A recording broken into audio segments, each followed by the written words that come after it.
دنیا میں عیاشی عملاً ممکن ہے ہی نہیں. گناہ کر کے خام خواہ میں انسان ٹینشن پال لیتا ہے. لوگ سمجھتے ہیں نا جو نائٹ کلبوں میں جاتے ہیں شرابیں پیتے ہیں کیا عیاشی کی زندگی ہے. او بھائی یہ پہلی دفعہ تو ان کو لذت آتی ہے, اس کے بعد وہ یوز ٹو ہو جاتے ہیں, پھر تھوڑی وہ مزہ آتا ہے ان کو. پھر آپ اور وہ برابر ہیں, پھر وہ اور آپ کیا ہیں, بلکہ ان کے لیے ایک الگ ٹینشن کہ اب ان کا معیار اونچا ہو چکا ہوتا ہے. اب ان کو روزانہ وہ چیزیں چاہیے, نہیں ملے گی تو وہ ٹینشن میں جائے گا, آپ نہیں جاؤ گے ٹینشن میں. دنیا کی عیاشی ہے نا یہ ہر ایک کے حق میں مختلف ہے. جن کو ہم عیاش سمجھتے ہیں کہ دولت آئے شہرت آئے عیاشی ہوگی, ضروری نہیں ہے کہ وہ عیاشی میں ہوں, بلکہ اکثر نہیں ہوتے. میں مثال دے رہا تھا کہ ہمارے ہاں والد صاحب ہمارے گھر میں صحن ڈال رہے تھے, پرانا صحن توڑ کے نیا ڈل رہا تھا. میری عمر اس وقت شاید 20 سال ہوگی یا 18 سال ہوگی. تو میں مزدوروں کو دیکھتا تھا کہ یار وہ صبح صبح آتے ہیں, بڑی محنت کرتے ہیں, اور شام کے وقت نا بڑا پسینہ وسینہ نکلا ہوتا ہے اور بڑے خوش ہوتے تھے شام کے وقت. تو جب صحن ڈل رہا تھا نا تو وہ فرش کو نہیں وہ رگڑائی کر رہے ہوتے, تو وہ بڑی مستی میں تھے مزدور لوگ. میں ان کو دیکھتا تھا یار یہ کتنے خوش ہیں. اور بہت سے مالداروں کو دیکھتا تھا ڈپریشن کے مریض بنے ہوئے ہیں. ان کو دیکھتا تھا کہ یار نہ یہ کوئی کبھی ڈپریشن کی گولی کھاتے ہیں, نہ کبھی نیند کی گولی کھاتے ہیں, نہ ان کو کبھی آ کے پوچھتے ہیں مفتی صاحب میں بہت ٹینشن میں ہوں, میرا کوئی حل بتاؤ. ان کو نہیں کبھی ہم نے دیکھا کہ کس میں ہے یہ ٹینشن میں. ایسی مستی میں ہوتے تھے. جب انسان مستی میں ہوتا ہے تو مذاق بھی سوچتا ہے نا اس کو. تو ایک دن کیا ہوا ہے, شام کے وقت عصر کے بعد کا وقت تھا, مغرب ہونے والی تھی, تو وہ فرش کی گھسائی کر رہے ہیں. میں نے ان سے کہا یار فرش بڑا چمکدار اور چکنا ہونا چاہیے, بالکل پلین فرش نہیں ہوتا, بڑا چمکتا ہوا ایسا ہونا چاہیے. تو کہہ رہے ہیں ہاں بنا دیں گے ہم, ہاں بنا دیں گے. میں نے کہا اس کے لیے کیا کرنا پڑے گا. کہہ رہے ہیں یار سرسوں کا تیل لے آؤ, آدھا کلو سرسوں کا تیل, آدھا کلو ناریل کا تیل, اس سے چکناہٹ آ جائے گی فرش میں. میں سمجھا سیریس ہیں. اب وہ مستی چڑھی ہوئی ہے نا, ان کو چڑھی ہوئی ہے مستی. میں نے کہا یار آج تک کبھی کسی مزدور کو ہم نے دیکھا نہیں کہ وہ ناریل کا تیل ڈال رہا ہو فرش میں, کوئی جدید ٹیکنالوجی آئی ہے. پھر میں نے پوچھا یار یہ کیسے, یعنی اس کو فرش میں چکناہٹ کیسے آئے گی, پلین جو فرش ہوتا ہے نا پاؤں پھسلتے ہیں جس میں ذرا اچھا لگتا ہے وہ.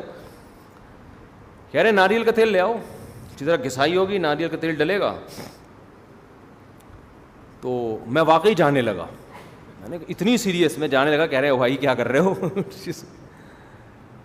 تو میں نے کہا پھر آپ کو یار مذاق سوچ رہا ہے, میں آپ سے سیریس کہہ رہا ہوں. کہہ رہے ہیں یار مفتی صاحب اس وقت ہم بڑی مستی میں ہوتے ہیں. انہوں نے خود کہا مجھے ہم بہت خوش ہوتے ہیں اس وقت.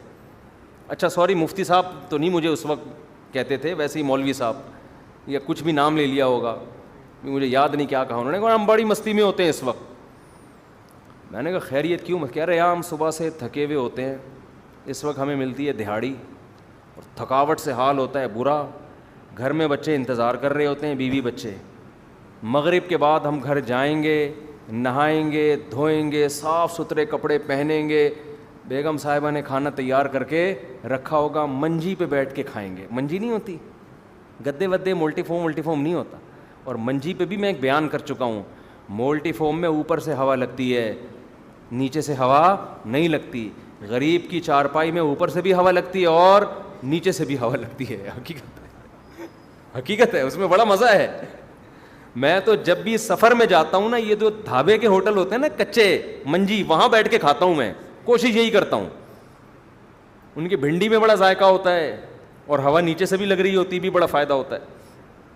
تو خیر کہہ رہے ہیں یار ابھی ہم جائیں گے, نہائیں گے, گھر والی سالن لا کے کھانا لا کے. بھوک ان کو ٹائٹ لگ رہی ہوتی ہے نا, کیونکہ محنت کی ہے, پسینہ بہایا ہے, بھوک سے حالت خراب ہوتی ہے.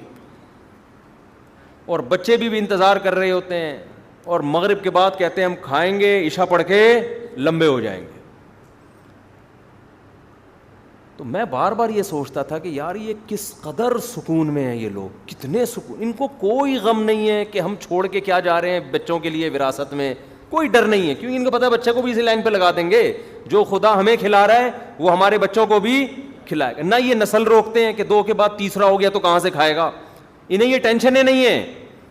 نہ ان کو اسکولوں کی فکر ہے کہ بچے اعلیٰ تعلیم کہاں سے حاصل کریں گے. وہ بھائی مزدور کے بچے کر لیں تو گریبی ہے, نہیں کریں تو جیسے ہم زندہ ہیں ہماری زندگی خوشی سے گزر رہی ہے, ان کی بھی خوشی سے گزر. انہوں نے حقیقی معنی میں دنیا کو مسافر خانہ سمجھا ہے, اس لیے ان کی زندگی میں سکون ہے. اور مالدار آدمی اس دنیا کو مسافر خانہ نہیں سمجھتا, زندگی کا بیڑا غرق کر دیتا ہے وہ اپنی. اسے کم بخت کو بھوک ہی نہیں لگتی کہ گھر جا کے کھائے, وہ تو کہہ رہا ہے یار ابھی شام کھانے کی سیٹنگ دیکھو, صبح ناشتے میں کھا رہا ہے, پھر دفتر جا کے کھا رہا ہے چائے کے ساتھ بسکٹ کھا رہا ہے, پھر دوپہر لنچ کر رہا ہے, پھر شام کو کچھ کھا رہا ہے سموسے پاپے اور پتہ نہیں کیا کیا کھا رہا ہے, پھر عشاء میں کھا رہا ہے, پھر رات کو سونے سے پہلے کھا رہا ہے. کیوں؟ بھوک کی تکلیف برداشت کرنے کی طاقت ختم ہو گئی ہے. اتنی سی بھوک برداشت نہیں ہوتی, فوراً کچھ نہ کچھ پیٹ میں ڈالو. میں ایک دفعہ پنڈی سے کراچی آ رہا تھا بزنس کلاس میں, تو میرے ساتھ 3 بندے اور بیٹھے ہوئے تھے. وہ بہت بڑے تاجر تھے, وہ اتنے موٹے نا ماشاءاللہ فل, اللہ تعالیٰ کسی کی غیبت نہ کروائے. اب تو کوئی وہ خود بھی نہیں, ان کو بھی نہیں پتا ہوگا, پرانی قصہ ہو گیا. ہر تھوڑی دیر کے بعد کچھ کھا رہے ہیں, میں نوٹ کر رہا ہوں, میں نے کہا یار ان کا منہ ہی نہیں رکتا. تو میں نے کہا ماشاءاللہ آپ لوگوں کی خوراک بہت اچھی ہے. کہہ رہے ہیں یار انسان کو نا, اب دیکھو میڈیکل کی بھی عجیب, انسان کو نا گلوکوز لیول برابر رکھنے کے لیے کچھ نہ کچھ چاہیے. بھوک برداشت نہیں ہو رہی ہے ذرا سی بھی, بھائی بھوک لگنے دو, پھر کھانا بہت مزہ آئے گا خدا کی قسم. نہ ذرا سی لگی کھا لیا, اور اس کا نتیجہ کیا نکلا ہے؟ دونوں گول ہوئے تھے بالکل بالکل ماشاءاللہ گول مٹولنا. تو 10 بیماریاں آگے کھڑی ہوئی ہوں گی جو آپ کی ساری چیزیں چھڑوا دیں گی. جو آپ کاربوہائیڈریٹ, وہ کہہ رہے ہیں اناج ضرور جانا. پھر روٹی بھی کھائی نا انہوں نے, پہلے بسکٹ, پھر یہ, پھر روٹی کے ٹائم پہ ڈٹ کے ماشاءاللہ روٹی کھا. میں تو آبزرو کر رہا ہوں, تو لوگوں کو میں دیکھ رہا ہوتا ہوں کس کے سر پہ بال ہیں, کس کے سر پہ نہیں ہے, سب نوٹ کر رہا ہوتا ہوں. تو میں نے کہا دیکھو پتہ نہیں ان لوگ کو کس نے کیا پٹیاں پڑھا دی ہیں. اگر دیکھو میڈیکل سائنس اسلام کا مقابلہ نہیں کر سکتی. اگر بھوکا رہنا صحت کے لیے نقصان دہ ہوتا تو ہمارے نبی کئی وقت فاقہ نہ کرتے. کوئی نقصان نہیں ہے بھوکا رہنے کا, فائدے ہی فائدے ہیں. اسلام روزوں کا حکم تھوڑی دیتا, ہفتے میں 2 روزے, مہینے میں پھر ایام 20 کے روزے. اور اب میڈیکل سائنس نے ثابت کیا ہے کہ بھوکا رہنے سے تو بہت فائدہ ہوتا ہے باڈی کو. اب تو کہہ رہے ہیں 18 گھنٹے کی فاسٹنگ کرو. آپ دیکھ لو جو جدید میڈیکل سائنس کی کیا ریسرچ ہے. تو کوئی نقصان نہیں ہے, بھوکا رہ کے کھاؤ گے تو فائدہ ہو, جسم کو ٹھا کر کے لگے گا. کھائے جا رہے ہیں ہمارے. اچھا مجھے ایک بات بتاؤ, ہمارے مذہب میں زیادہ کھانا ہے یا کم کھانا ہے؟ اتنی بات تو سب کو پتا ہے نا, حدیث میں آتا ہے بدترین چیز, بدترین برتن جس کو بھرا جائے وہ انسان کا پیٹ ہے. ہمارے نبی نے تھوڑا کھایا ہے مگر اچھا کھایا ہے, اور ہم کھاتے بھی زیادہ ہیں اور کھاتے بھی کیا ہے, اچھا والا نہیں کھاتے.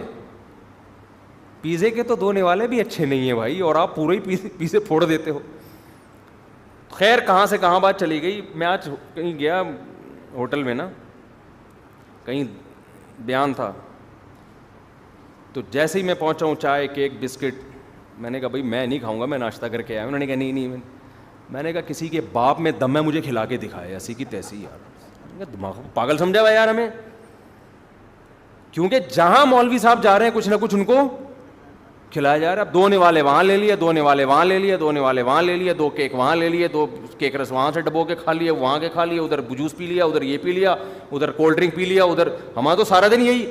پھر تو کھا کے ایک دن دھماکے کے ساتھ پٹپٹا جائیں گے. لوگ تھوڑی دعائیں مغفرت بھی نہیں کرتے تھوڑے دن کے, ہماری وجہ سے مرا ہے یہ آدمی. ہیٹ بننا پڑتا ہے. ابھی کل میں گیا ہوں وہاں کہیں بچے کا, ہمارے بچے نے اللہ اس کی برکت دے ماشاءاللہ قرآن حفظ مکمل ہوا نا اس کا, تو اس نے کہا میں نے مٹھائی بانٹنی ہے مدرسے میں. مٹھائی کی دکان گیا, میں نے کہا وہ کہہ رہے ہیں آپ بھی کھا لیں. میں نے کہا میں نہیں کھاؤں گا. انہوں نے کہا جوس پی لے. میں نے کہا نہیں پیوں گا. پھر بھی جوس منگوا دیا.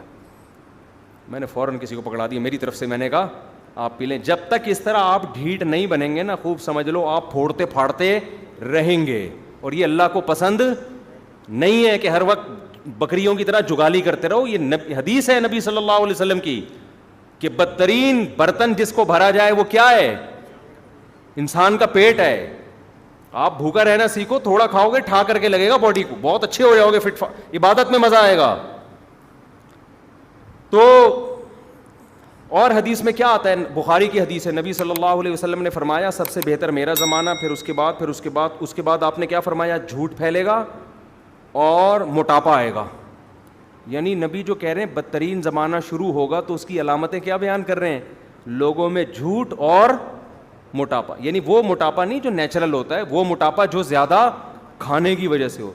یعنی کیا مطلب؟ ہوس. تو غریب آدمی ان میں یہ ڈپریشن کی بیماریاں کم ہیں, مالداروں میں یہ بیماریاں زیادہ, کیونکہ ان کی جب خواہشات پوری ہوتی ہیں نا مالداروں کی, تو ہر خواہش ہزاروں انڈے بچے دے کے جاتی ہے. متنبی نے ایک بڑی پیاری بات کہی ہے, کئی بار یہ شعر میں سنا چکا ہوں. ما قضا احد منها لبانته ولن تها عرب الا الى عربی. کیا خاندانی شعر کہا ہے متنبی نے. ہمارے حضرت یہ شعر بہت پڑھا کرتے تھے اور ایسے درس سے پڑھتے تھے, مزہ آتا تھا بالکل. فرمایا متنبی شاعر نے کہا کہ اس دنیا میں کوئی شخص ایسا نہیں ہے جس نے اپنی خواہشات پوری کر لی ہوں اور وہ آرام سے بیٹھا ہو, یار میرے ماشاء اللہ سارے مزے میں نے اڑا لی, اب مجھے اوپر سے کہہ رہا ہوگا ٹی وی میں آ کے ماشاء اللہ اللہ کا دیا سب کچھ ہے, میں بہت خوش ہوں, ساری چاہتیں میری پوری ہو گئی ہیں.